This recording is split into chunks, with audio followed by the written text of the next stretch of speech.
New Arts and Media Studios in Milwaukee, I'm Charles Purcell. This is The Log. Happy holidays. Happy holidays, plural. There's like hundreds of them going on right now. I love this time of year.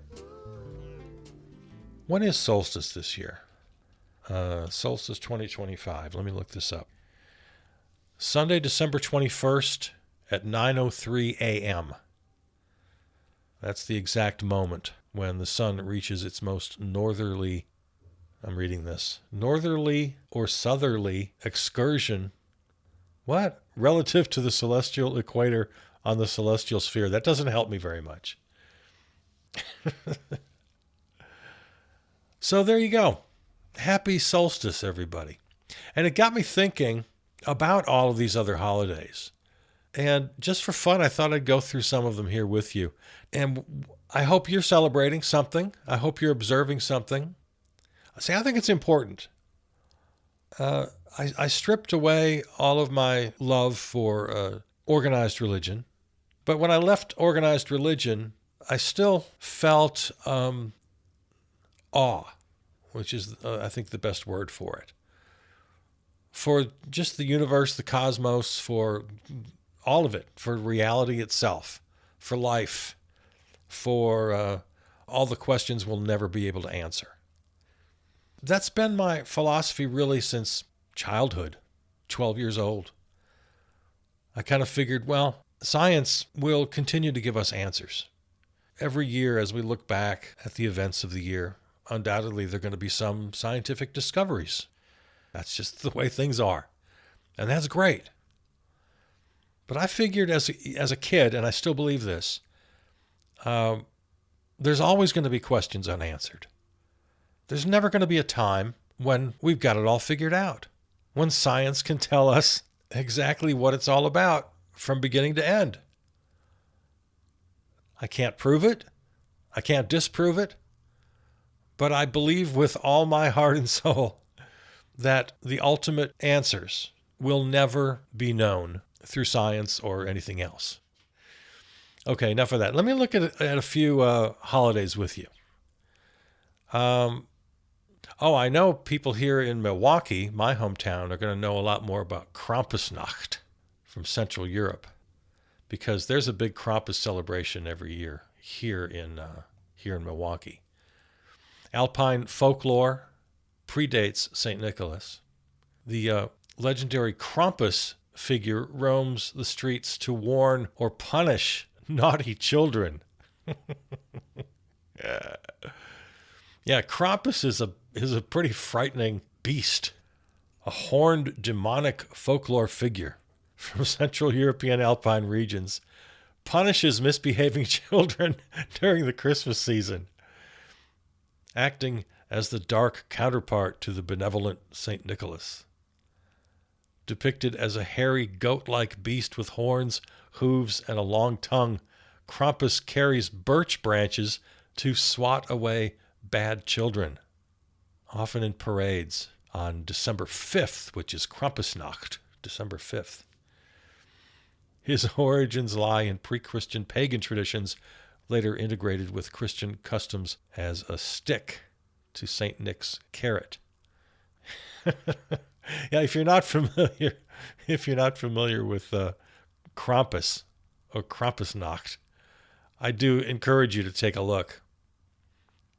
Austria, Germany, Bavaria, other alpine areas, has gained significant attention in North America through internet culture, films, and a growing interest in darker holiday themes, often portrayed as an anti-hero fighting consumerism. Oh, that's interesting. I like that. Oh, Krampus is anti-consumerism. I didn't know that. Okay. I'm going to do some further reading on this. I'm excited. Yeah, there's a great tradition here in Milwaukee. There's a big love of Krampus. Okay. I like it. All right. For my fellow recovering Catholics out there, the Feast of the Immaculate Conception, we all know that one, celebrates belief that Mary was conceived without, I'm sorry, I shouldn't laugh. I'm sorry, I know I shouldn't laugh. conceived without original sin. Her conception was immaculate. Okay. La Posadas, Mexico, Latin America, U.S. reenacts Mary and Joseph seeking lodging. Processions, songs, piñatas, and shared meals over several nights before Christmas. I like that, with a special emphasis on Mary and Joseph. And of course, that's the ultimate children's play, right? They put on the nativity scene. Have you any room in the inn? I forget who first said it. That was a joke. Maybe it was on a sitcom or something. The kid playing the innkeeper says, "Sure, come on in."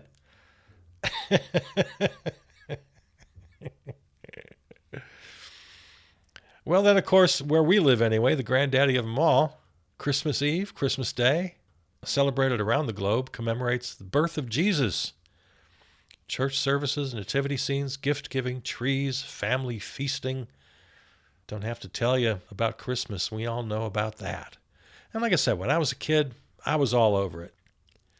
I was lucky I had a younger sister, my sister Michelle, who I love very much. She's, 4 or 5 years younger than I am. So when I got past the Santa stage, she was just coming into the whole Santa thing.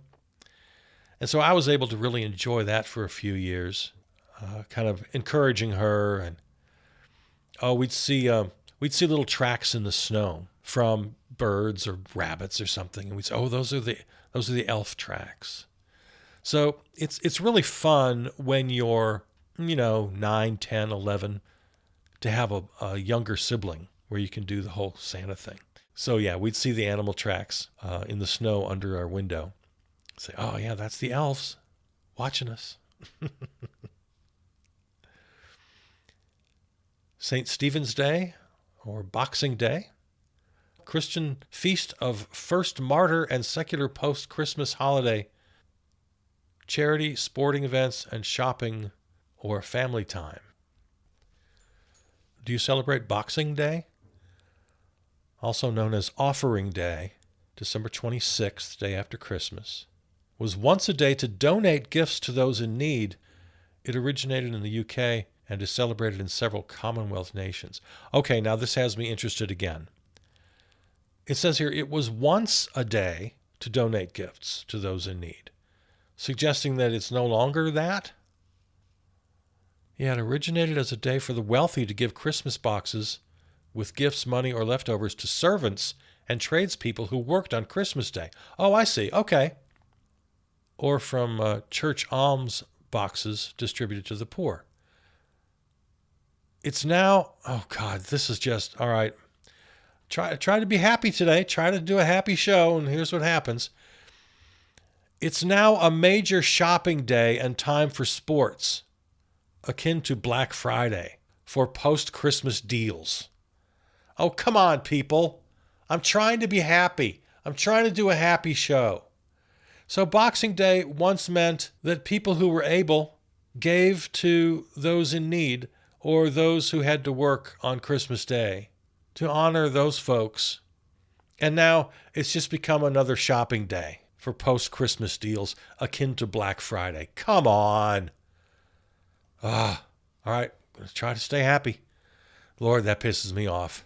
Boxing Day. Oh. Of course, there's Hanukkah. All I learned as a young Christian kid about Hanukkah was that it celebrated 8 days and 8 nights where the oil of a lamp didn't run out.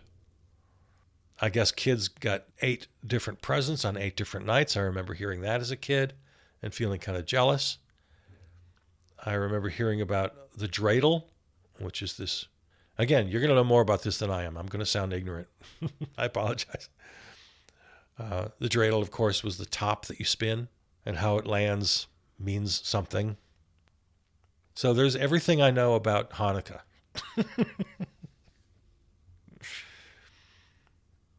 Bodhi Day, Buddhists, marks Buddha's enlightenment. There's meditation, chanting, and simple observances, sometimes decorating a Bodhi tree. Okay. Yule, neo-pagan, Wiccan. Winter Solstice Festival, reviving Germanic traditions. Bonfires, evergreen decorations, rituals honoring the returning of the light. Yeah. And this, of all the different holidays, hundreds, thousands, who knows, this seems to be the oldest that we know of. I mean, these are basically indigenous people. These are the indigenous people of Europe. And so I feel a great kinship to them more than I do the folks who came afterwards, especially the post-Christian folks. History just gets so weird at some point. We go from indigenous people all around the world, and then Christianity takes hold, and Islam takes hold, and then there's European exploration and imperialism and colonialism. I guess that's why I felt such a great affinity to my particular indigenous ancestors. I know I live on a continent.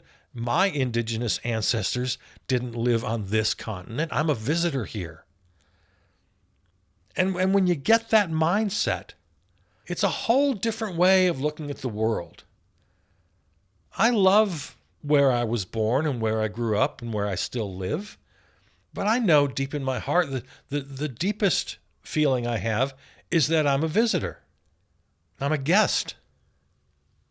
Indigenous peoples lived in their parts of the world for tens of thousands of years, tens and tens of thousands of years. The world we know of imperialism, colonialism, capitalism is very new by comparison. And so that's one of the reasons I love the solstice. It reminds me of who I am at my core and who we all are together without the imposed order and rules and mechanisms of this very, very perverse and damaged system we live under. Shaba Yalda, pardon the pronunciation, ancient Persian solstice night. Families stay up late eating pomegranates and watermelon and reciting poetry to welcome longer days. Can you imagine?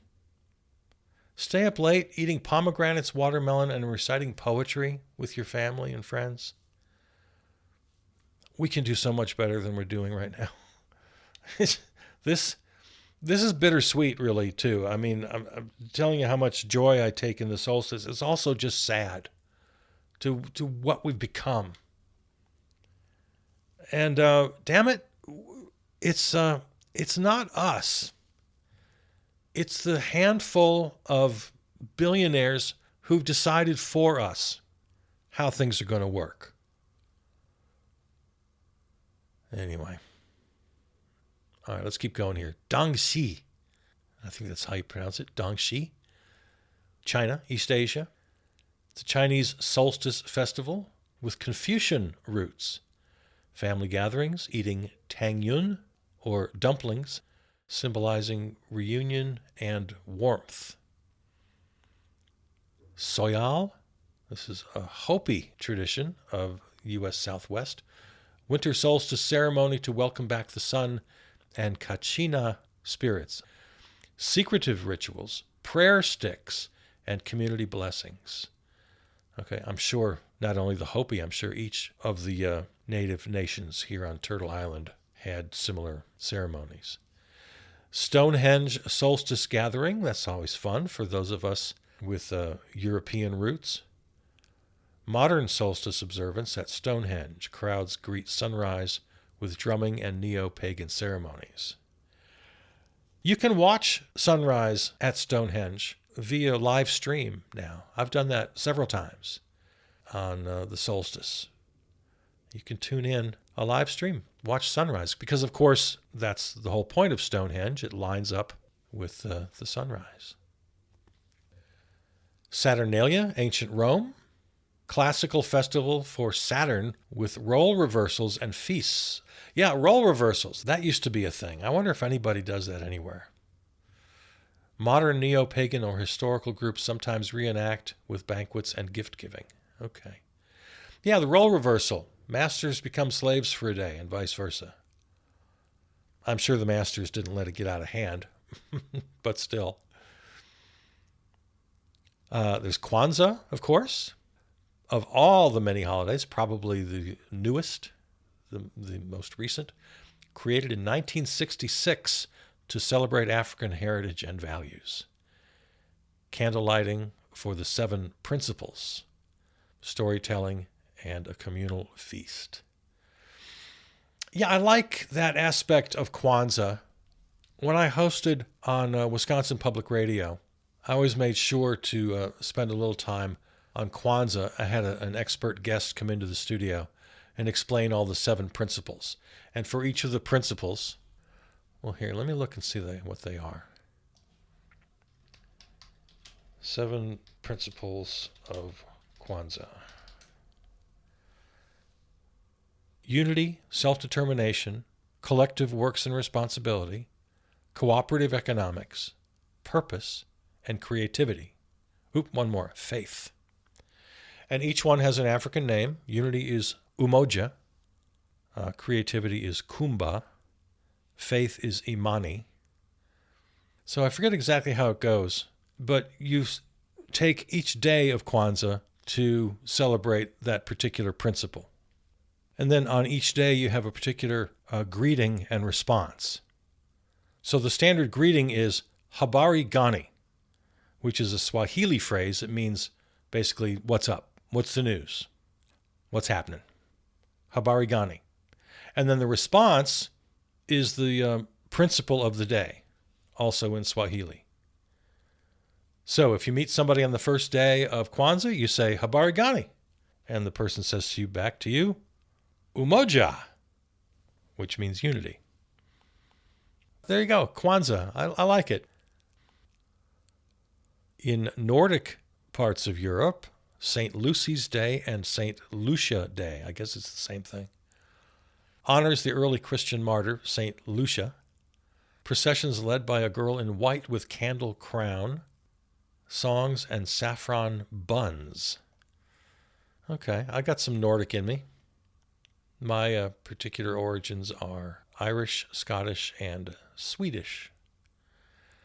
What else here? Lori, Northern India, Punjab. It's a winter festival tied to harvest and solstice, bonfires, songs, sweets with sesame and jaggery. What is that? Do you know what that is? Here, let's look up jaggery and see what that is. It's a traditional unrefined sweetener made by concentrating sugarcane juice or palm sap. Okay. Oh, mummering. My friend Frank, my dear friend Frank Skillman, who just passed earlier this month. I've told you about Frank. I love the guy. Yeah, we lost him this holiday season. He was big into this. UK, Ireland, Newfoundland, to be a mummer or to go mummering. It's a folk house visiting with costumes, songs, and humorous bidding games. I don't know exactly what that means. Bidding? Auctions? I don't know. But yeah, I guess he's from Philly. And Philadelphia has a big mummers parade every year. And so he was into that. And people make these elaborate costumes. So I hadn't heard of that before Frank clued me in. So check out mummering, if you will. So those are just some of the many December holidays. And then, of course, we have more coming up in January as winter continues. 12th Night, Epiphany, Armenian Christmas, Orthodox Christmas. And then, of course, the Southern Hemisphere has winter in June, so there are holidays coming up then as well. In Peru, Inti Raymi, Inca-rooted Sun Festival at winter solstice. That, of course, again in June for those in the Southern Hemisphere. Matariki in New Zealand, midwinter festival, families, community events. So if any of these sound interesting to you, check them out. If some of them you're familiar with, enjoy. I hope you're celebrating. I love the whole Krampus thing we talked about. The horned demon punishes naughty children. Modern Krampus runs feature drunk devils, torches, and staged jump scare in the streets. There's also a Yule cat, Jólakötturinn, I can't pronounce that, in Iceland. The Iceland Yule cat is a giant man-eating cat that patrols snowy fields at Christmas and devours anyone who didn't get new clothes. A folkloric way to bully kids into finishing their chores, and arguably to boost textile productivity. So, to promote Iceland's textile industry, there's a giant man-eating cat that devours anyone who didn't get new clothes for Christmas.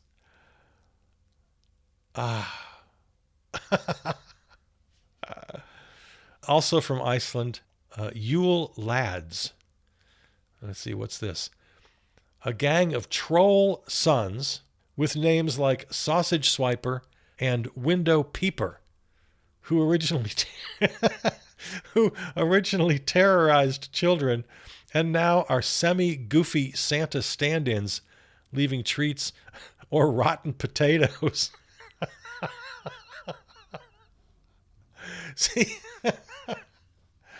Oh my God. I love human beings. We are so weird and funny and creative and great. No matter how bad the news gets, we are capable of just the most wonderful behavior. That's what gives me hope. As bad as the news is, and as bad and evil as some people can be, I don't know what happened to them. I don't know if they were dropped on their heads as kids. I don't know why they turned out so bad, but man, most of us are just really interesting and fun and weird, and I just love us. So if you're ever in Iceland, check out or watch out for the Yule Cat and the Yule Lads.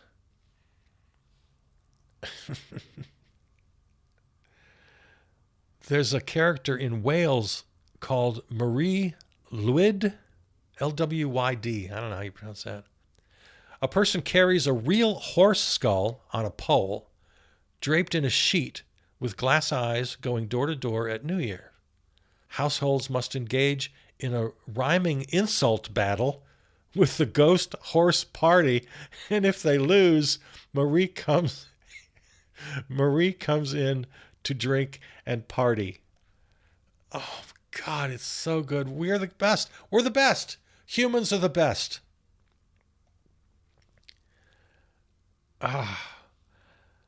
Here's some more on the mummers and midwinter beast masks. Troops of disguised locals in animal masks or ragged outfits barge into pubs and homes to perform chaotic plays about death and resurrection, usually ending in drinking and a hat passed for money. Again, Britain and Ireland.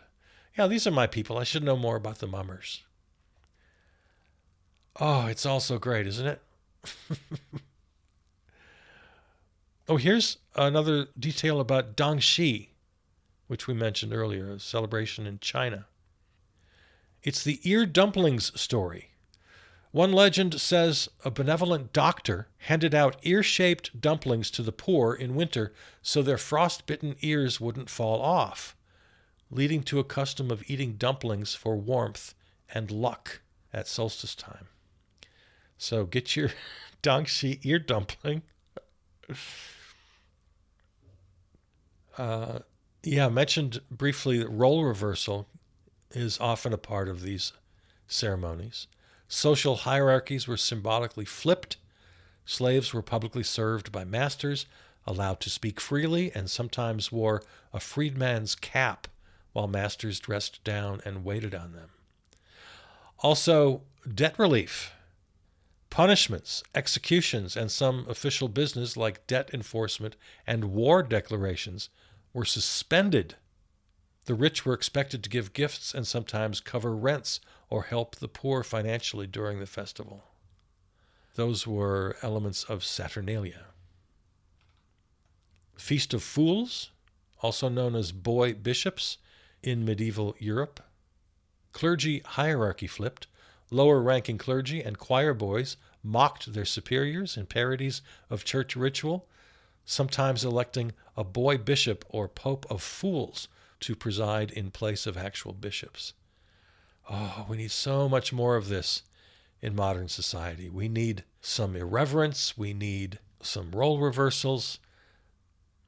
It's really just such a great way to instill some humility and to remind us that we have a shared humanity, right? I'm all about the lateral or horizontal distribution of power, but not just power, of recognition, of worth. We need to be reminded of these things. And these sort of role reversal rituals are fantastic. I can't think of anything in our modern traditions that even come close to suggest this sort of thing.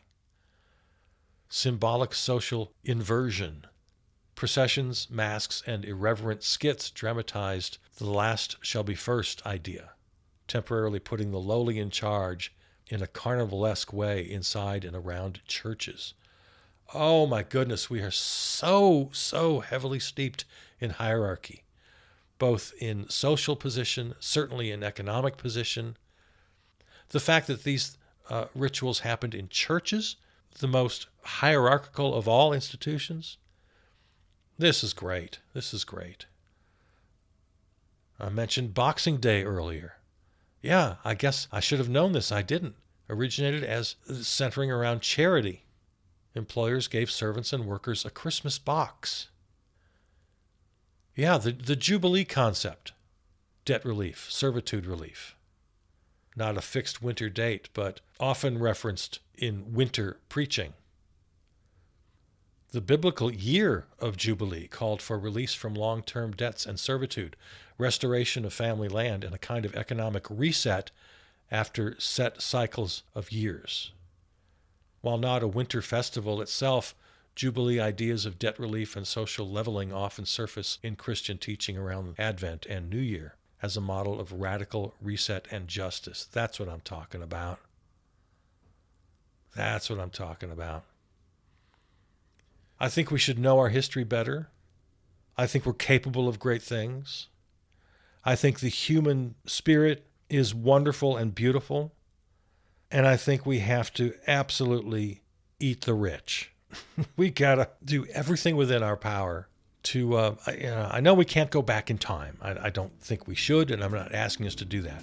But we can absolutely recapture this spirit and use it to make real change. And this is a great time of year. It's why I love this time of year. It reminds us who we really are.